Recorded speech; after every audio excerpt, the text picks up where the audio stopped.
விஜய் அவர்களுடைய பிரச்சனையெல்லாம் ஒரு ஓரமாக இருக்கட்டுமே, தூய்மை பணியாளர்களுடைய பிரச்சனைக்கு அரசாங்கம் ஏன் இன்னமும் தீர்வு காணவில்லை?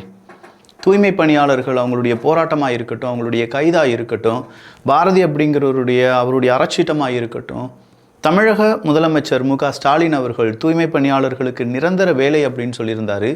இப்போ என்னென்னா, ஒரு ப்ரைவேட் கம்பெனியில் போய் நீங்கள் வேலைக்கு சேரணும் அப்படின்னு சொல்கிறாருங்கிற அந்த குற்றச்சாட்டை தூய்மை பணியாளர்கள் பல மாதங்களாகவே வைத்துட்டு வராங்க. இதான் சமத்துவமா, இதான் சமூகமா, ஜனநாயக முறை எல்லாருக்கும் வேணாமா? இந்த நாட்டில் போராடுறவன் யாரெல்லாம் போராட நினைக்கிறான், தன்னுடைய கோரிக்கைக்கு அவனுக்கு இடம் இருக்க வேணாமா?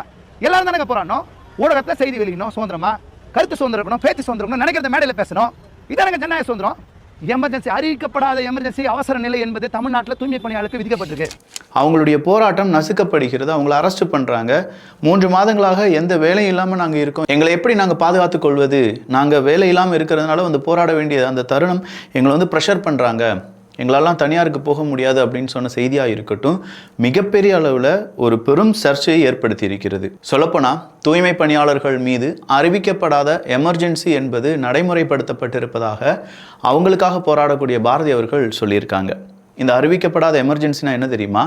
அரசாங்கத்துக்கு எதிராக யாரும் வெளியில் வந்துடவே கூடாது, தூய்மை பணியாளர்கள் வந்துடக்கூடாது, உடனே அரெஸ்ட் பண்ணுங்கள். அவங்க எங்கேயாவது கூட்டமாக நிற்கிறாங்களா, ப்ரொட்டஸ்ட் பண்ண போகிறாங்களான்னு பார்த்துட்டு அவங்கள அரெஸ்ட் பண்ணிடுங்க. அவங்களுடைய கோரிக்கை என்ன அப்படிங்கிறதுலாம் கேட்க வேண்டாம். எங்களுக்கு காது கேட்கல, தூய்மை பணியாளர்களை பற்றி கேட்கும்போது காது கேட்கலன்னு சொல்கிறாரு சில அமைச்சர், நாங்கள் அவங்களை காது கேட்க வைப்போம். இந்த தூய்மை பணியாளர் தோர்த்துறீங்க, போராட விட மாட்டேங்க, போராட்டத்துக்கு ஒரு இடம் கேட்டால் கொடுக்க மாட்டேங்க, தோர்த்தி என்ன செய்ய போறீங்க? 7 மாதங்களுக்கு பிறகு நாங்கள் இந்த போராட்டத்தில் ஈடுபட போகிறோம் அப்படின்னு சொல்லும்போது இங்கே இருக்கக்கூடிய அரசாங்கம் இதை பார்த்து பயப்பட வேண்டியதாக இருக்கும் அப்படிங்கிற ஒரு எச்சரிக்கையும் இப்போது தூய்மை பணியாளர்கள் பக்கம் இருந்து கே. பாரதி அவர்களால் கொடுக்கப்படுகிறது. இந்த போராட்டம் தொடரும். இன்னைக்கு கைது செஞ்சு 900 பேர் கைது செஞ்சோம், முடிஞ்சுன்னு நினைக்கிறாங்க. முடியாது, இது தொடர்கதை. எங்களுக்கு 31/7/2025 என்ன வேலை செஞ்சோமோ அந்த வேலை வேணும். நீங்கள் சொன்ன வாக்குறுதிகள் நிறைவேற்றப்படணும். எங்கள் கோரிக்கை தொடரும் வரை எங்கள் சங்கத்துடைய பெண் தூய்மை பணியாளர் போராட்டத்தை லீட் பண்ணி தொடருவாங்க. அப்படிப்பட்ட எச்சரிக்கையை அடுத்து அவர் என்ன தெரியுமா சொல்கிறாரு? நீங்கள் தான் உண்மையிலேயே தீண்டத்தகாதவர்களாக எங்களை நடத்துகிறீங்க. இதே இது அர்ச்சகர்கள் இல்லாட்டி வேறு யாராவது இந்த மாதிரி ஒரு ப்ரொட்டஸ்ட் நடத்தியிருந்தாங்கன்னா உங்கள் காதுகளில் அது வந்திருக்குமே. எங்களை பார்த்தீங்களா, எங்களை மதிக்கிறதுக்கும் நீங்கள் தயாராக இல்லை, நாங்கள் பேசுகிறத கேட்கறதுக்கும் உங்கள் காதுகள் தயாராக இல்லை, எங்களை நீங்கள் ஒடுக்கி விட்டீர்கள். உண்மையிலேயே சாதிய ஏற்றத்தாழ்வு இங்கே நடைமுறைப்படுத்தப்பட்டிருக்கிறது, இது கொடுங்கோல், இது மன்னராட்சி அப்படின்னு சொல்கிற பலவிதமான விமர்சனங்களை முன்வைத்திருக்கிறார். நீங்களே சொல்லுங்கங்க, அக்டோபர், நவம்பர், டிசம்பர், ஜனவரின்னு வர வச்சுக்கோங்களேன், மழை அப்படிங்கிறதுலாம் ரொம்ப பெரிய அளவில் இருக்க வாய்ப்புகள் இருக்குது. இந்த நேரத்தில் தூய்மை பணியாளர்கள் அவங்களுடைய வேலைக்கு வராமல், இல்லை தூய்மை பணியாளர்கள் அவங்க என்ன கோரிக்கை வைக்கிறாங்க, நீங்கள் வாக்குறுதி கொடுத்தது தான் அவங்க கேட்டுட்ருக்காங்க.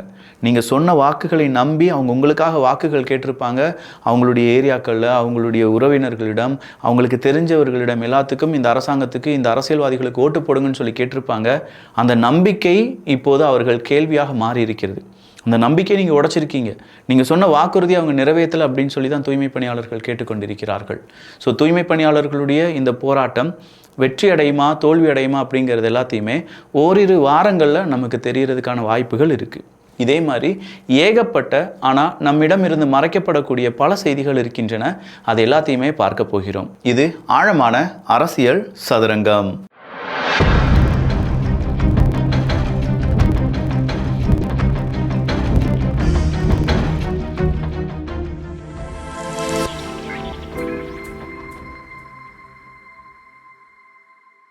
உதயநிதி இவர் யாரு? திரு கருணாநிதி பேரன், திரு ஸ்டாலினுடைய மகன். வேற என்ன உழைப்பு இருக்குது?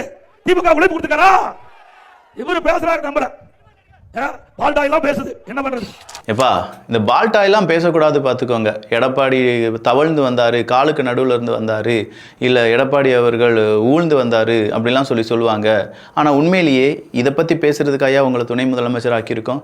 என்னை பற்றி பேசுகிறதுக்காயா உங்களை முதலமைச்சராக மாற்றிருக்கோம்? உங்களை ஏன் நாங்கள் முதலமைச்சராக வச்சுருக்கோம்? என் மீது நான் அரசியல் செய்த போது, நான் முதலமைச்சராக இருந்த போது நடைபெற்ற ஊழல் என்ன அப்படிங்கிறத சொல்லுங்கள். நீங்கள் மக்களுக்கு என்ன நல்லது செஞ்சீங்க அப்படின்னு சொல்லுங்கள். மக்களுக்கு அடுத்ததாக என்ன திட்டங்கள் வைத்திருக்கீங்க அப்படின்னு சொல்லுங்கள். எல்லாமே வெற்றி திட்டமாக மட்டும்தானே இருக்குது. எல்லாத்தையுமே பெயரை மட்டும்தானே மாற்றிட்டு இருக்கீங்க. உண்மையிலேயே நீங்கள் மக்களுக்கான எந்த திட்டத்தை கொண்டு வந்திருக்கீங்க அப்படிங்கிற கேள்வியை அடுக்கடுக்காக கேட்டிருக்கிறார் எடப்பாடி பழனிசாமி அவர்கள்.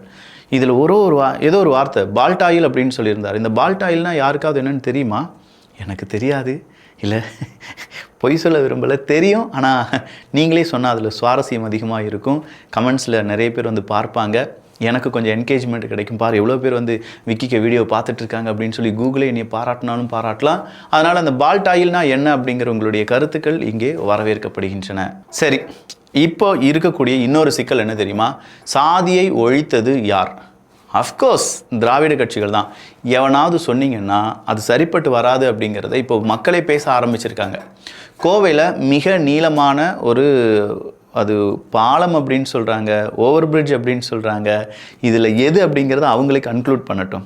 எனக்கு தெரிஞ்சு அது ஓவர் பிரிட்ஜ் மாதிரி தான் இருக்குது.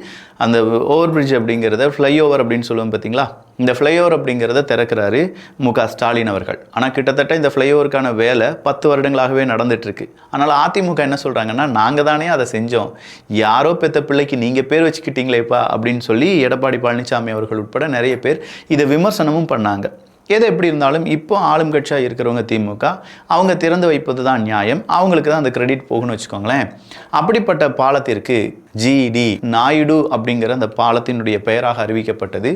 சொல்லப்போனால் அதுக்கு 1 மணி நேரத்துக்கு முன்னாடியோ ஒரு நாளைக்கு முன்னாடியோ சாதி பெயர்கள் தெரு ஊர்லலாம் இருந்துச்சுன்னா நீக்க வேண்டும் அப்படின்னு சொல்கிற ஒரு அரசாணை வெளியிடப்பட்டிருந்தது.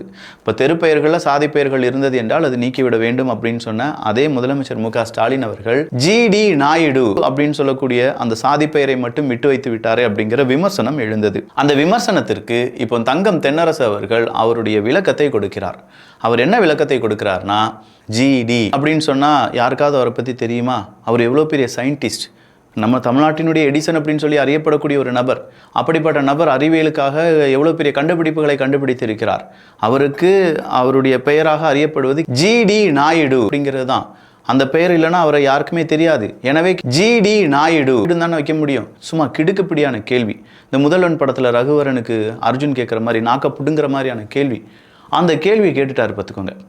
தங்கம் தென்னரசு அவர்கள் இப்படி கேட்ட உடனே மக்கள் சும்மா இருப்பாங்களா? மக்கள் பதில் கொடுக்க ஆரம்பிச்சிட்டாங்க. ஜிடி அந்த இன்ஸ்டியூட்லாம் டெக்னிக்கல் இன்ஸ்டியூட்லாம் இருக்குது, ஏகப்பட்ட இன்ஸ்டியூட், ஏகப்பட்ட நிறைய கம்பெனிஸ்லாம் இருக்குன்னு வச்சுக்கோங்களேன். அது எல்லாத்துலேயுமே அது எப்படி இருக்குன்னா ஜிடி அப்படின்னு மட்டும்தான் இருக்கே தவிர அங்கே எங்கேயுமே நாயுடு அப்படிங்கிறது கிடையாது. GD institute, GD technical institute அப்படின்னு சொல்லி தான் இருக்கே தவிர நாயுடு அப்படின்னு சொல்லி இல்லை. ஜிடி ஃபுல் ஃபார்ம் தான் இருக்கே. கோபாலசாமி துரைசாமி அப்படிங்கிறது தான் அவருடைய பெயர். அப்படின்னா அந்த பெயர்லேயே அறிவித்திருக்கலாமே அப்படின்னு சொல்லி கேட்குறாங்க.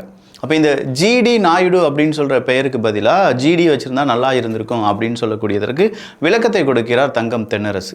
அப்போ கீழே கமெண்ட்ஸ் என்ன போட்டிருக்காங்கன்னா, எல்லாருக்கும் தெரிஞ்ச பெயர் அப்படின்னா ஜிடி நாயுடு நீங்கள் வச்சுட்டீங்க, எல்லாருக்கும் தெரிஞ்ச உவே சாமிநாத ஐயர் அப்படின்னு சொல்கிறதுல உங்களுக்கு ஐயருக்கு மட்டும் என்ன சிக்கல் வருது? உவே சாமிநாதர் அப்படின்னு தானே நீங்கள் எல்லாத்துலேயுமே பதிவு பண்ணுறீங்க. வாவு சிதம்பரம் பிள்ளை அப்படிங்கிறதுல உங்களுக்கு என்ன பிரச்சனை வருது? வாவு சிதம்பரம் வாவுசி அப்படின்னு சொல்லி தானே நீங்கள் எல்லாரும் பதிவு பண்ணுறீங்க. இதை விட ராமசாமி நாயக்கர் அப்படின்னு சொல்லி தானே ஒருத்தருடைய பெயர் அறிவிக்கப்பட்டிருந்தது. இந்த ராமசாமி நாயக்கருக்கு பதிலாக நீங்கள் இப்போ பெரியாருன்னு கூப்பிடுறீங்களே, பேசாமல் அவர் எல்லாரும் தெரிந்த ராமசாமி நாயக்கர் அப்படின்னே சொல்லி கூப்பிட்டுருக்க வேண்டியதானே அப்படிங்கிற கேள்வியெல்லாம் கேட்குறாங்க. இந்த மனுஷன் நாக்கப்படுங்கிற மாதிரி கேள்வி கேட்டால் சோசியல் மீடியாக்காரங்க இவர் நாக்கப்படுங்கிற மாதிரி 4 கேள்வியை கேட்டுவிட்டாங்க. இதற்கு பதில் அவர் சொல்லுவாரா இல்லையா அப்படிங்கிறத மக்களாகிய நீங்கள் தான் கொஞ்சம் யோசிக்கணும். அவங்களுக்கு தேவையான நபர்களுக்கு பின்னாடி ஒரு சாதிய பெயர் இருப்பது அப்படிங்கிறது இப்போது ரொம்ப ட்ரெண்டிங்காக மாறிட்டு இருக்கு. ஜிடி நாயுடு நல்லா இருக்கே, அதே நேரத்தில் ஷிவ் நாடார், ஐயோ அதெல்லாம் வைக்கக்கூடாது. ஏன் வைக்கிறாரு? அவருக்கு சாதிய பெருமை இருக்குது போல் நிறைய. ஜிடி நாயுடுக்கு சாதிய பெருமைலாம் கிடையாதுங்க. உடனடியாக அடுத்ததாக சில நபர்கள் வந்து சொல்கிறாங்க, இந்த ஜிடி நாயுடு இருக்கார்ல, அவருக்கு பிறகு வந்த தலைமுறை யாருமே இந்த மாதிரி சாதி பெயரை போடவில்லை தானே. ஐயா, இதுக்கு பிறகு வந்தது கிடையாது. இப்போ படித்து வெளியில் வந்த யாருமே சாதிய பெயர்லாம் போடுறதே கிடையாது. ஆனால் அதுக்கு முன்னாடி இருக்கக்கூடிய சாதிய பெயரும் வேண்டாம் அப்படின்னு தானே நம்ம சமூக நீதி இயக்கத்தை தோற்றுவித்தோம். ஒரு கட்டத்துக்கு மேலே நீங்கள் சாதி பெயர் இல்லை அப்படின்னு சொல்கிறது நீங்கள் செஞ்சதுனால மட்டும் கிடையாது. ஏகப்பட்ட நபர்கள் அவங்களுக்கே தெரியுது சாதிங்கிறது ஒரு குப்பை, ஒரு வெறும் ஒரு சாக்கடை அப்படிங்கிறது தெரியுது. அப்படிப்பட்ட சாதிய பெயர் வேண்டாம்னு நினைக்கக்கூடிய யங்ஸ்டர்ஸ் மத்தியில் இது எங்களால் தான் முடிந்தது அப்படின்னு சொல்கிறதுக்கு நீங்கள் கிரெடிட் எடுக்கிறதுக்கு என்ன செய்யணும்னா, இந்த மாதிரியான யாராக இருந்துட்டு போட்டும், சயின்டிஸ்டாக இருந்துட்டு போட்டும், முதலமைச்சராக இருந்துட்டு போட்டும், போலீஸ் ஆஃபீஸராக இருந்துட்டு போட்டும், பிஸ்னஸ்மேன்ஸாக இருந்துட்டு போட்டும், அவங்களுக்கு பின்னாடி இருக்கக்கூடிய சாதிய பெயர் ஒருத்தருக்கு வேண்டானா யாருக்கும் வேண்டாம், ஒருத்தருக்கு வேணும்னா எல்லாருக்கும் வேணும். இல்லை ஒருத்தருக்கு மட்டும் நீங்கள் பாரபட்சம் செய்கிறீர்கள் என்றால் இதுதான் சோ கால்டு சமூக நீதிக்கு எதிரான செயல். இதில் நீங்கள் ஈடுபடாதீர்கள் அப்படிங்கிறது எங்களுடைய தாழ்மையான வேண்டுகோள். அடுத்ததா அண்ணன் திருமாவளவர்கள் அவர் கொஞ்சம் முறைச்சான் பார்த்துக்கோங்க. அதனால தான் எங்கள் ஆட்கள், எங்களுடைய தொண்டர்கள் 4 தட்டு தட்டுனாங்க. மட்டும் வந்தான் நின்னா அப்படி முறைச்சான். யாரா இருந்தாங்கன்னா அவங்கள்ட்ட முறைச்சதுனால அவங்க அடிச்சாங்க. அவன் யாரு, என்ன சாதி, என்ன மதம் ஒண்ணும் தெரியாது. முறைச்சுடுதான் அடியை தவிர அவன் என்ன சாதிங்கிறது தெரிஞ்ச அடியில. அவள் திமிராடா உனக்கு, அவள் ஆணவமாடா உனக்கு அப்படின்னு அவன் திமிரா முறைச்சு பார்த்தது தான் அடிச்சாங்க. 4 தட்டு தட்டினாங்க, ஒன்றும் ஒழுங்கா அடிக்கல, 4 தட்டு தட்டினாங்க. அவன் உடனே வந்து மயக்கம் போட்டு நெஞ்சு வலிக்குது ஒரு நாடகம் ஆடுறான். எப்படி 4 தட்டு தட்டினாங்க. அந்த வீடியோ பார்க்குறதுக்கு அந்த நபரை எப்படி அடித்தாங்க அப்படிங்கிறது எல்லாருக்கும் தெரியும். 4 தட்டு தட்டினாங்க அப்படின்னு சொன்னோடனே அங்கே கை தட்டுறதுக்கு ஒரு கூட்டம் வேறு. அப்போ நீங்கள் என்ன சொல்லிக் கொடுக்குறீங்க திருமாவளவன் அவர்களே அப்படிங்கிற கேள்வி இன்றைக்கி சோஷியல் மீடியாவில் எல்லாருமே கேட்டுட்ருக்காங்க. 4 தட்டு தட்டாங்கன்னு சொன்னோடனே அங்கே கைத்தட்டல் வருது அப்படின்னா அதை ரசிக்கக்கூடிய ஒரு மனநிலைமையில் இருக்கக்கூடிய நபர்களை உருவாக்கி வைத்திருக்கிறீர்கள். நாங்கள் விடுதலை சிறுத்தைகள் அடித்தால் எப்படி இருக்கும் தெரியுமா அப்படின்னு சொன்னால் அதற்கும் கை தட்டுறாங்க. அப்போ நீங்கள் என்ன செய்கிறீங்க? ஒரு பெரிய ரவுடிசத்துக்கு தேவையான ஒரு குரூப்பை உருவாக்கிட்டு இருக்கீங்களா அப்படின்னு சொல்லி திருமா ரவுடி தான் அப்படின்னு சொல்லக்கூடிய வாய்ஸ் மெசேஜ்லாம் இன்றைக்கி ரொம்ப பெரிய அளவில் வைரல். அந்த ரெக்கார்டிங்லாம் யாரோ பண்ணி போட்டு ரொம்ப வைரலாக மாற்றிட்டு இருக்காங்க. அப்போ உங்களை முறைச்சா அடிப்பீங்க அப்படிங்கிறது எந்த அளவுக்கு கேவலமாக இருக்குது அப்படிங்கிறதையும் நிறைய பேர் விமர்சனம் பண்ணிட்டாங்க. நாமும் இதை தனிப்பட்ட முறையில் விமர்சனம் பண்ணுறது அப்படிங்கிறது விமர்சனத்திற்கே அவமானம் அப்படின்னு வச்சுக்கலாமே. இப்போ திருமாவளவன் அவர்களுடைய மனநிலைமையில் எப்படி இருக்குது அப்படின்னா, யாராவது திருமாவளவர்களுக்கு எதிராக முறைத்து பார்த்தார்கள் என்றால் அவர்களை அடிப்பார்கள். 4-5 அடி அடித்து உதச்சி அவங்களுடைய வண்டியெல்லாம் கீழே தள்ளி போட்டு கடைசியாக திருமாவளவன் அவர்கள் சொல்லுவார், இதுக்கு பின்னாடி RSS இருக்குது, அதுக்கு பின்னாடி BJP இருக்குது, லைட்டாக 4 தட்டு தட்டணும், அம்புட்டு தான். நல்லா இருக்கியா? சூப்பராக இருக்குது புது அரசியல். மக்கள் எல்லாத்தையும் கவனிச்சிட்டு இருக்காங்க பார்த்தீங்களா? மக்களை நீங்கள் முட்டாளுன்னு நினச்சிடாதீங்க. 4 தட்டு தட்டுறதுக்கும் அந்த பைக்கை எட்டி உதச்சி அவரை போட்டு அடித்ததையும் மக்கள் 4 தட்டு தானே தட்டினாங்க அப்படின்னு நினச்சிட்டு போயிடுவாங்கன்னு நீங்கள் நினச்சிங்கன்னா இந்த 4 தட்டு கிடையாது, 2 சீட்டுக்கு நீங்கள் என்னெல்லாம் தட்டு தட்ட போகிறீங்க அப்படிங்கிறத மக்கள் வேடிக்கை பார்ப்பார்கள். நல்லதை பகிர்ந்து நல்ல சமுதாயத்தை உருவாக்குவோம். நன்றி, வணக்கம்.